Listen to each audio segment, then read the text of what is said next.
ప్రభునందు ప్రియమైన దేవుని బిడ్డలకు మన ప్రభు అయిన యేసు క్రీస్తు నామున శుభములు కలుగునుగాక.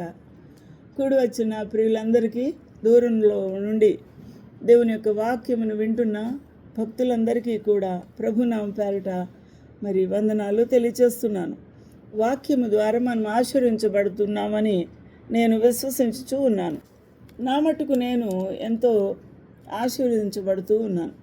మత్తయి సువార్త 9వ అధ్యాయంలో యేసుక్రీస్తు ప్రభు యొక్క పరిచర్యను మనం చూస్తూ ఉన్నాం.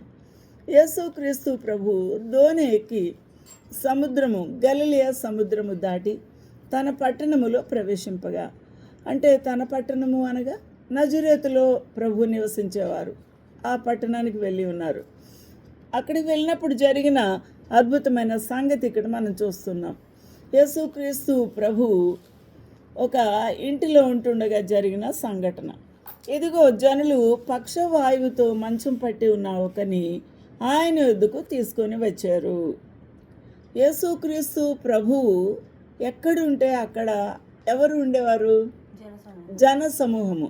జనులు ఉండేవారు కాదు, లేకపోతే శిష్యులు ఉండేవారు అనే మాట కాదు, కానీ ఏమని ఉంటుందంటే జన సమూహము ఆయనను వెంబడించారు. కాబట్టి ఇక్కడ కూడా యేసుక్రీస్తు ప్రభువు ఎక్కడున్నారో అక్కడికి చాలామంది జనులు వచ్చి ఉన్నారు. అయితే ఒక పక్షవాయువు అనగా ఒక కాలు, ఒక చెయ్యి, సగము ముఖం పని చేయదు, మాట మాట్లాడలేదు, కన్ను కూడా మూసుకోలేడు, చెయ్యి కదపలేరు, అలాగే కాలు కూడా కదపలేరు. అది మాట సరిగ్గా రాదు. ఇది పక్షవాయువు అంటే పెరాలసిస్, మా మెడికల్ టర్మ్లో హెమిప్లీజియా అంటాం. అనగా సగము పార్టు, శరీరంలో సగభాగము పని చేయక ఉండుట వలన మనిషి నడవలేడు, తిరగలేడు, కూర్చోలేడు. అది పరిస్థితి. మంచం పట్టి ఉంటాడు. ఈ మంచం పట్టి ఉన్న మనిషికి యేసు ప్రభు వద్దకు ఎవరో ఒకరు నడిపించాలి, ఎవరో ఒకరు తీసుకెళ్ళాలి, ఆయనని ఎత్తుకొని వెళ్ళాలి. అప్పుడే కానీ యేసు ప్రభు దగ్గరికి ఆయన వెళ్ళడానికి వీలవుతుంది. కానీ ఆయన విని ఉంటాడు. ఎవరు? పక్షవాయువు గలవాడు విన్నాడు. ఏమని? యేసు దగ్గరికి వెళ్తే ఆయన స్వస్థపరుస్తారు, నేను బాగవుతాను అని. ఆయనకు విశ్వాసము ఉండి ఉంటుంది. కానీ ఆయనకు వెళ్ళే అంత శక్తి, ఓపిక లేదు. అటువంటి పరిస్థితుల్లో ఆయనను యేసుక్రీస్తు ప్రభు వద్దకు తీసుకొని వచ్చారట. ఎలా సాధ్యమవుతుంది చెప్పండి? ఎలా తీసుకొని వెళ్ళి ఉంటారండి? సంగీత చెప్పు, ఎలా తీసుకొని వెళ్ళి ఉంటారు? 4 కాళ్ళు, తాళ్ళు కట్టి, మోకులు కట్టి, ఇటు అటు రాటాలు పెట్టి, నలుగురు మనుషులు మోసుకొని వెళ్ళాలి. నలుగురు మనుషులు రోడ్డు మీద, లేకపోతే కొండల్లో, లోయల్లో, దారిలో నడుచుకుంటూ వెళ్ళొచ్చు. కానీ వెళ్ళి చూసేసరికి యేసుక్రీస్తు ప్రభు ఇంట్లో ఉన్నారు. ఆయన వాక్యం చెప్తున్నారో, ప్రార్థన చేస్తున్నారో జరుగుతుంది. ఈ యొక్క జనాల దగ్గరికి మనిషి ఎలా వెళ్ళాలి? ఇలా రా, నీకు సాయం పడతాను, అడుగులు వెయ్యి అంటే కుదరదు. మంచం వెళ్ళాలి. మంచము దింపడానికి ఏమాత్రం కూడా స్థలం లేదు. కిక్కిరిసిన జనం, ఎవరు కూడా కొంచెం కూడా సమయం ఇవ్వట్లేదు, స్థలము ఇవ్వట్లేదు. అయ్యో, అంత పెద్ద పేషెంట్ తెస్తున్నారని జాలి ఉంది అక్కడ ప్రజలకి లేదు. అక్కడ ఇక వాళ్ళు ఇంత దూరము, అంత పల్లెటూరు నుంచి ఆ కొండలు గుట్టలు దాటుకొని వచ్చాం కదా, ఈ చిన్న పని మనం ఎలాగోలా చేద్దాం. వాళ్ళు కొట్టారు హౌస్ ఓనరు. మనకి ఏదన్నా నష్టమైనా పర్వాలేదు, మనం మాత్రం ఎలా ఈ పేషెంట్ని మనము ఆ యేసు ప్రభు ఎదురుగుండికి దింపాలి. అయితే ఎలా చేద్దాము, ఎలా ప్రభు దగ్గర దింపుదాము అనంటే ప్లాన్ చెప్పుకున్నారు ఒకరికొరు. మనం ఇదే మంచంతో పాటే కిందికి దింపాలి. ఎలాగా? ఆ యొక్క పైకప్పు పెంకులు మనము తీసేయాలి. పైకప్పును ఏం చేయాలి? విప్పాలి.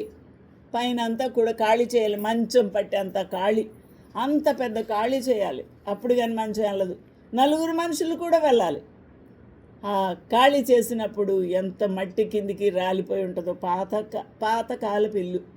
మరి ఎంత ఆ ఓనర్ చూస్తూ ఉంటాడు, అయ్యో తనకి ఎంత నష్టం అవుతుంది, ఇది మళ్ళీ ఎవరు పూడుస్తారు అని ఆయనకి కూడా బాధ కలిగే ఉంటుంది. కానీ ఈ బాధలన్నీ కూడా ఉన్నా కూడా ఒక పేషెంట్కి సహాయం చేయడానికి వీరింత పట్టుదల కలిగి ఉన్నారు కాబట్టి దించుని అని ఆయన కూడా ఓపికగానే ఉన్నాడు. ప్రభు కూడా వారి విశ్వాసం చూసి వారు కిందికెక్కి మీదికెక్కి బాధలు పడి జారుతూ పెంకుల కిందకి రాలుతుంటే వాళ్ళు పక్కోళ్ళు తిట్టుకుంటే ఎంత సినిమా అయిపోయి ఉంటుంది అక్కడ. ఎలాగైతేనే యేసు క్రీస్తు ప్రభు ఎదుటికి ఆ తాళ్లతోని ఆ మంచాన్ని ఇలాగా దింపేసరికి కరెక్ట్గా అక్కడ యేసు ప్రభు చూశారు. యేసు ప్రభుకి ఏం కనబడింది? వారి లోపల విశ్వాసాన్ని చూశారు. ఆ పేషెంటు అంటే ఆ కాళ్ళు చేతులు పని చేయని ఆ హెమిప్లీజియా పెరాలసిస్తో బాధపడుతున్న వాడి యొక్క మనసును చూశాడు. ఆ హృదయంలో బిక్కుమని అయ్యో బాబు వీళ్ళని కొడతారో ఏంటో, నన్ను కష్టపడి మోసుకొని వచ్చారు, వీళ్ళకి దెబ్బలు తగులుతాయి ఏంటో, ఓనర్ ఏమంటాడో ఏంటో, విసుక్కొని యేసు ప్రభు కూడా మమ్మల్ని పంపించేస్తాడేమో అని వాళ్ళు ఇక్కడ అయ్యో యేసు ప్రభు ఏమంటారో, చిరాకు పడతాడేమో అని ఈ పేషెంట్ ఎన్ని బాధలతోని ఎన్ని ఆలోచనలతోని మొత్తానికైతే యేసు క్రీస్తు ప్రభు దగ్గరికి వచ్చిన ఈ సంగతులన్నీ కూడా ప్రభు గమనిస్తున్నాడు. ఆయనకి హృదయంలో ఉంటున్న ప్రతి ఆలోచన అన్నీ కూడా ఆయనకి తెలుసు. ఆయన తెలిసినవాడు. యేసు వారి విశ్వాసమును చూచి, అది అక్కడండి. మనం ఏదైనా గుంపుగా ఏదైనా పని చేస్తే ఆ పనిలో నైపుణ్యత కనబడుతుంది, ఆ పనిలో చక్కని సక్సెస్ కనబడుతుంది, ఆ పనిలో మనం చెమట్లోర్చడం, మన కష్టపడి వెళ్ళడం, గాయాలు అవ్వటం, ఏ ముళ్ళు కంపో ఏదో ఉంటాయి, ఇవన్నీ కూడా మనకు తగులుతూ ఉంటాయి. అవన్నీ కూడా దేనికి సాదృశ్యం అంటే మన కష్టానికి. ఈ రోజున మనం ఆలోచన చేయాల్సింది, యేసుక్రీస్తు ప్రభు చూసింది పేషెంట్ని కాదు, ముందు ఎవరిని చూశాడు? వారి విశ్వాసమును చూసి, నలుగురు విశ్వాసమును చూశాడు. ఐదవది ఆ పేషెంట్ విశ్వాసమును కూడా చూశాడు. ఈ రోజున మనము కూడా ఏదైనా దేవుని కార్యం చేసినప్పుడు మనము ఎలా చేయాలి? కలెక్టివ్గా కలిసి, ఒకరినొకరు కలిసి మనం పని చేసినప్పుడు అది చాలా అద్భుతంగా ఉంటుంది. యేసు ప్రభు నన్ను చూస్తున్నాడు, నా పనిని చూస్తున్నాడు, నా బాధ్యతను చూస్తున్నాడు, నా ప్రయాసం చూస్తున్నాడు, నా అలుపెరగని పోరాటాన్ని చూస్తున్నాడు అని మనం ఏం చేయాలన్నమాట? కష్టపడుతూనే ఉండాలి. ఇక్కడ యేసు వారి విశ్వాసమును చూసి ఏమంటున్నాడు చూడండి, కుమారుడా. యేసు ప్రభుకి కుమారుడు అవుతాడా? ఆలోచన చేయండి. సంగీత, యేసు ప్రభుకి కుమారుడా వరుసకి? మరి ఎందుకు అలాగన్నాడు అని అంటే, అక్కడ ఆయన అటువంటి బాధతో పడి ఉండడానికి, అంతకాలం మంచం పడి ఉండడానికి, ఈ అద్భుతం చేయడానికే ఆయన ఏర్పాటు చేసి ఉన్నాడు. ఆయన సృష్టికర్త కాబట్టి ఆ సృష్టికర్త తండ్రికి ఈయన కుమారుడు. ఎందుకు కుమారుడు అయ్యాడంటే ఆయన విశ్వాసము, ఆ విశ్వాసమును బట్టి కుమారుడు అయ్యాడు. అర్థమైందండి? విశ్వాసం ఆయనలో ముందు పుట్టింది. అందుకనే దేవుని ప్రార్థించుకుంటున్నాడు. హృదయంలో అంతా కూడా ప్రభు జపమే. అయ్యా నన్ను కాపాడు, నన్ను క్షమించు, నన్ను కాపాడు, నన్ను బాగు చేయి. ఇదే ఆయన ప్రార్థన అయి ఉంటుంది. అందుకనే కుమారుడా అన్నాడు. ఈ రోజున ఆ మూలుగు దేవుడు విన్నాడు, ఆ మొర్ర దేవుని సన్నిధి చేరింది. ఆ యొక్క వేదన, ఆ యొక్క దుఃఖము, ఎవరికి చెప్పలేని బాధ, ఇన్ని సంవత్సరాల నుంచి మూలిగిన బాధ అంతా కూడా ఆ ప్రభు బుడ్డిలో దాచుకున్నాడు.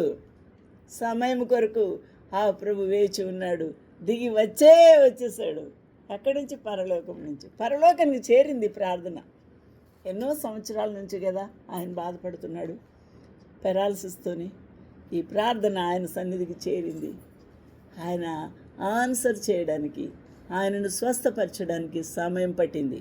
ప్రభు కాలము సంపూర్ణమైనప్పుడు ఆయన దిగి వచ్చి సరాసరి అక్కడ పేషెంటు మరి ఆయన ఎదుటికే వచ్చాడు. ఆలోచన చేద్దాం ఎంత గొప్పగా మరి ప్రభు సన్నిధికి మన ప్రార్థన చేరుతుంది. మన ప్రార్థనకు సమాధానం ఆయన ఏదో ఒక సమయంలో ఖచ్చితంగా నెరవేర్చి ఆయన మనకన్నిటినీ తుడిచే దేవుడు. అందుకే ఏమన్నాడు చూసారా, కుమారుడా ధైర్యంగా ఉండు. ఎందుకండి సంగీత ధైర్యంగా ఉండమని అంటున్నారు? ఎందుకు? ఇక్కడ యేసు ప్రభు ఆ పేషెంట్ని చూసి, పెరాలసిస్తో బాధపడుతున్న పేషెంట్ని చూసి ఏమంటున్నారు? కుమారుడా ధైర్యంగా ఉండు. ఏమి లేదు ఆయనకి, ధైర్యం లేదు, వణికిపోతున్నాడు, భయపడిపోతున్నాడు. ఆ జనాలు, ఆ క్రూరత్వము, ఆ మనుషులందరూ క్రూరులుగా ఉన్నారు. ఇంత కూడా చోటు ఇవ్వట్లేదు, ఇంత కూడా స్థలం ఇవ్వట్లేదు. ఆ యొక్క పేషెంట్ని దింపడానికి కొంచెం కూడా ఖాళీ లేదు. ఆ మనుషుల్ని చూసి ఆయనకి వణుకు. అర్థం చేసుకుందాం, ఈ లోకంలో మనము కూడా ఏదైనా బాధతో వేదంతో వణికిపోతుంటే ఎవ్వరు కూడా కొంచెం స్థలం ఇవ్వరు, కొంచెం దారి ఇవ్వరు. అమ్మ కొంచెం వెళ్ళండి అమ్మ.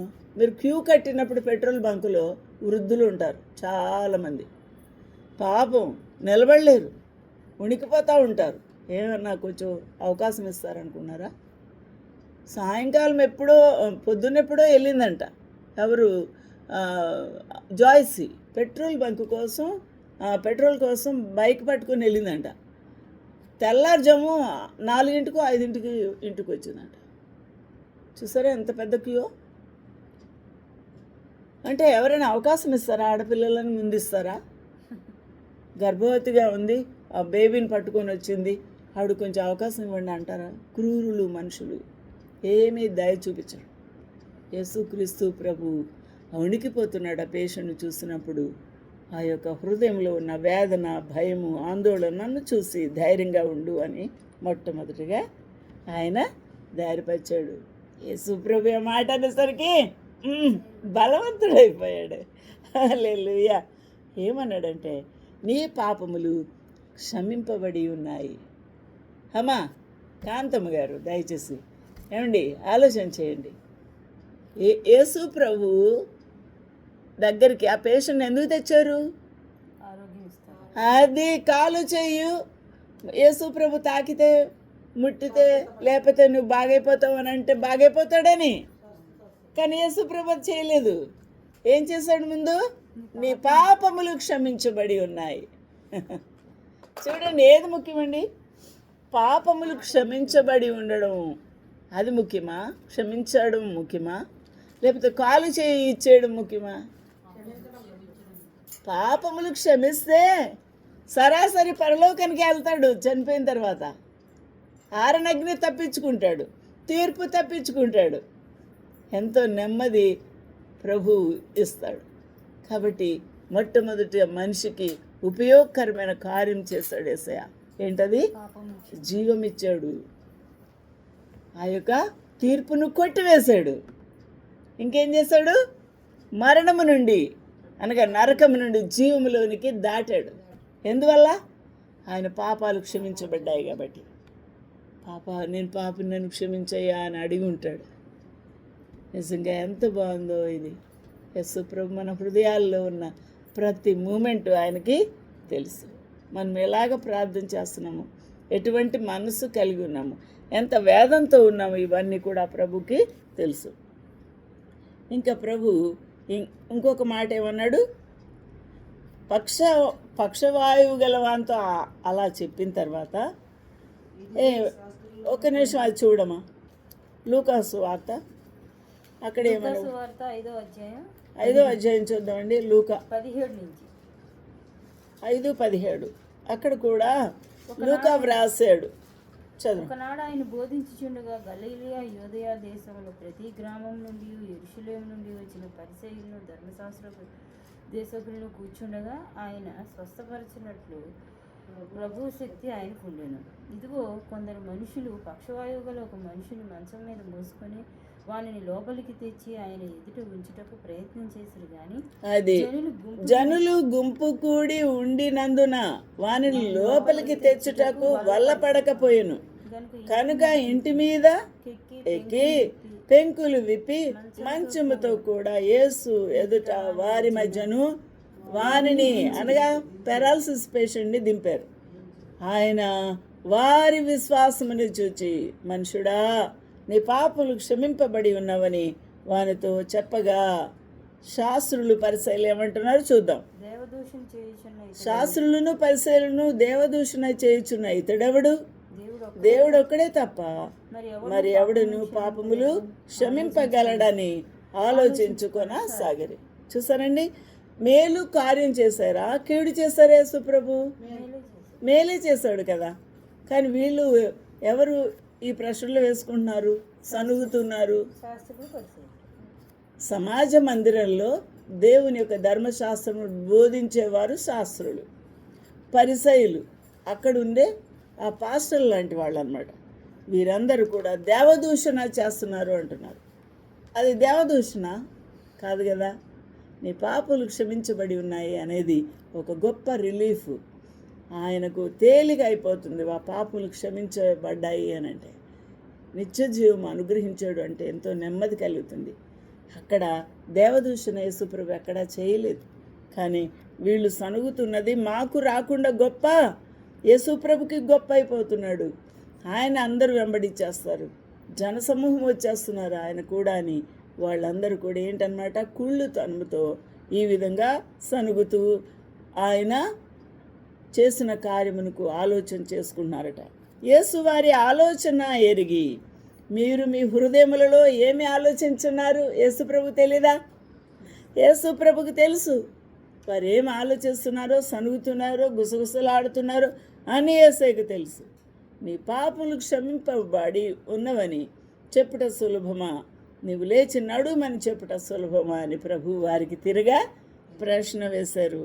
అయితే పాపములు క్షమించుటకు భూమి మీద మనుష్య కుమారునికి అధికారము కలదు.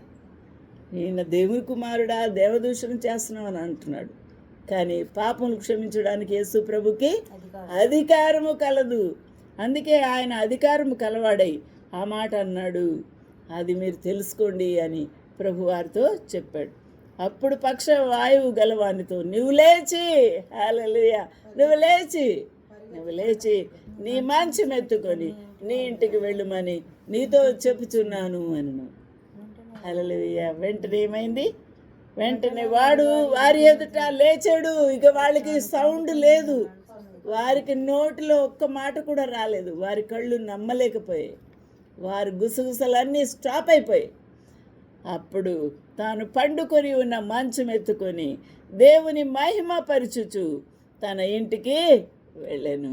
హల్లెలూయా. ఎంత బాగుందండి, ఎంత బాగుంది. దేవునికి మహిమ కలుగును గాక. హల్లెలూయా, హల్లెలూయా. మంచం మీద నలుగురు దింపితే కానీ, నలుగురు మోసుకుంటే కానీ కదలేని ఆయన జీవితము ఇప్పుడు మంచమే ఎత్తుకొని పరిపెత్తుకొని ఆయన ఇంటికి వెళ్ళిపోయాడు. ఇంట్లో వాళ్ళందరూ చూస్తూ ఉంటారు. మా నాన్నగారిని తీసుకెళ్లారు నలుగురు మనుషులు, మా ఆయన్ని తీసుకెళ్లారు నలుగురు మనుషులు. యేసు ప్రభు కలుసుకున్నారో లేదో, యేసు ప్రభు ప్రార్థన చేశారో లేదో, యేసు ప్రభు ముట్టారో లేదో, స్వస్థపరిచారో లేదో అని ఎదురు చూపులు చూస్తున్నారు. వెళ్ళేసరికి ఆయనే మంచంతో వెళ్ళిపోయాడు. హల్లెలూయా, హల్లెలూయా. ఈ నలుగురు మనుషులు లేరు. ఈ నలుగురు మనుషులు పైకప్పు రిపేర్ చేస్తున్నారేమో, మళ్ళీ పెంకులు కడుతున్నారేమో. ఓనర్ కదలనివ్వడే లేకపోతే.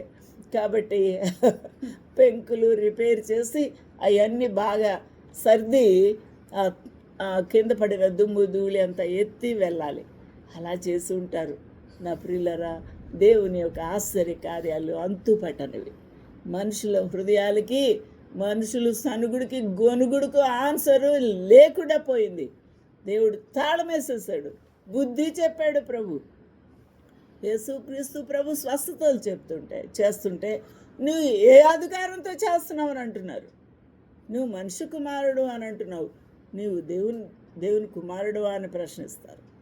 ఎందుకంటే దేవుడికి తప్ప ఇంకెవ్వరు కూడా పాపాలు క్షమించడానికి అధికారము లేదు. అది నువ్వు తెలుసుకోవాలి అని గద్దించి ఉన్నారు. ఇక్కడ 3 ముఖ్యమైన విషయాలు ఈ యొక్క స్టోరీలో మనం గ్రహించాలి. మొట్టమొదట మనకేముండాలండి? అక్కడ జరుగుతున్న సంఘటన, ఆ యొక్క పెరాలసిస్తో బాధపడుతున్న వాళ్ళకి తెలిసింది. యేసుక్రీస్తు ప్రభు ముట్టితే స్వస్థతలు జరుగుతున్నాయని ఈ సంఘటన తెలియచేయాలి. యేసు ప్రభు కార్యాలు చేస్తున్నాడు అని అక్కడికి మోసుకురావడానికి ఏర్పాట్లు చేసుకోవాలి. మనము ఎక్కడైనా ఏదైనా గంభీరమైన స్వార్థ కార్యాలు జరుగుతుంటే మనం ఏం చేయాలి? మోసుకొని వెళ్ళాలి. సమాచారం ఇతరులకు చెప్పాలి. బుధవారం స్త్రీల కూడికి ఇక్కడ జరుగుతుంది, శుక్రవారం ప్రార్థన జరుగుతుందని చెప్పాలి. అప్పుడే కానీ ప్రజలకి ఈ విషయం తెలియదు. అక్కడ ప్రజలకి తెలిసింది ఆ గ్రామంలో వారికి. ఆ గ్రామం నుంచి యేసు ప్రభుకి గలిలే సముద్రంలో దగ్గర ఉన్న ఒక ఊరి దగ్గరికి తీసుకొని వచ్చారు. ఆయన పట్టణం అంటే నజరేతుకు తెచ్చారు. ఈరోజున ఆలోచన చేస్తే మనము ఇలాంటి శ్రమలు పడుతున్నామా? ఈరోజైతే మనకు ఆటో ఉంది, ఈరోజున మనకు కారు దొరుకుతుంది, ఈరోజున ట్రైన్ ఉన్నది. ఎలా పడితే అలా మనము మనుషుల్ని మోసుకొని వెళ్ళచ్చు. ఇలాంటి పుణ్యకార్యాలు ఎన్నో చేయొచ్చు, కానీ మనం చేయము. ఈరోజున ఆలోచన చేద్దాం. యేసు ప్రభు పరిచర్య చేస్తున్నప్పుడు అనేక మంది వారు సమర్పించుకొని ఇలాగ ఎంతోమందికి సహకారం చేశారు. ఎంతోమందికి వారు మరి హెల్ప్ చేసిన వారుగా ఉన్నారు. ఈరోజున ఆలోచన చేయాలి. ఇంకొక విషయం మనం ఆలోచించేద్దాం. అక్కడ ఈ పేషెంట్ను తీసుకొని వెళ్ళిన తర్వాత లోపలికి రానివ్వకుండా ఆటంకపరిచింది ఎవరు? జనసమూహము. వారు కొంచెం తోవ ఇవ్వలేదు యేసు ప్రభు దగ్గర తీసుకెళ్ళడానికి, జరగలేదు మనుషులు. కాబట్టి యేసు ప్రభు సువార్త కార్యక్రమానికి, ప్రభు యొక్క పరిచర్యకు మనుషులే ఆటంకం. భక్తి పరులుగా తండోపతండాలుగా ప్రభు దగ్గరకు వస్తారు కదా, వాళ్ళే ఆటంకం. దేవుని యొక్క కార్యమునకు ఆటంక బండలుగా ఉన్నారు. మరి ఇంకొక గుంపు మనం చూస్తున్నాం ఇక్కడ. ఎవరు? శాస్త్రులు, పరిసయ్యులు. వీరెవరు? వేద పండితులు. ఈ వేద పండితులు దేవుడు చేస్తున్న, యేసు ప్రభు చేస్తున్న ఆశ్చర్యమైన కార్యములను చూసి ఓర్వలేక సనుగుతూ ఉన్నారు, చెవుల్లో కొరుక్కుంటూ ఉన్నారు. ఇలాంటి వారు కూడా జనసమూహాలుగా మధ్యలో దూరిపోయి చూస్తున్నారు, సీక్రెట్గా చూస్తున్నారు. ఎవరైనా గుర్తుపట్టేస్తే షేమ్ అయిపోతామేమో, అది ఒకటి వాళ్ళకి డౌట్ ఉంది. ఎందుకంటే వాళ్ళు మా సమాజ మందిరంలోనే ఉండాలి, ఇక్కడ యేసుప్రభు వెనకాల వస్తున్నారు కానీ గోతులు తీస్తున్నారు. ఆలోచన చేద్దాం. యేసు ప్రభు చేస్తున్న ఘనమైన కార్యములను చూసి ఓర్వలేని వారుగా వాళ్ళు ఉన్నారు. ఇక్కడ కూడా యేసు ప్రభు కొరకు నిలబడి దేవుని యొక్క పరిచర్య ఎవరైనా చేస్తుంటే ఓర్వలేని వారు బోల్డ్ మంది ఉంటారు.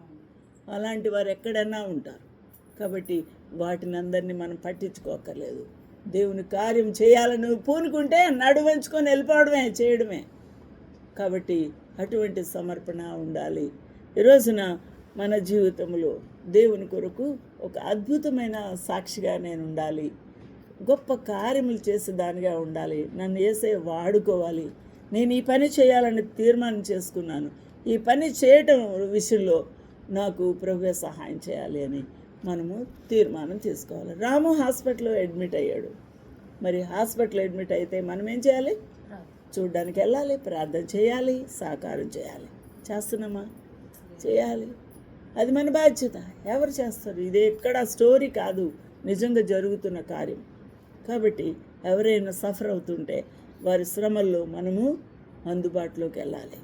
ఈరోజున ప్రభు మనకు సహాయం చేయాలని, ఆ విధమైన ప్రేరేపణ మనకు దేవుడు ఇవ్వాలి అని, ప్రతి వారి కష్టాల్లో మనం పాలు పంపులు పొంది దేవుని యొక్క ఆశీర్వాదాలు మెండుగా సంపాదించుకోవాలని మరి కోరుకుంటూ ఉన్నాను. అట్టి భాగ్యం ప్రభు మనకు అనుగ్రహించునుగాక. ఆమేన్.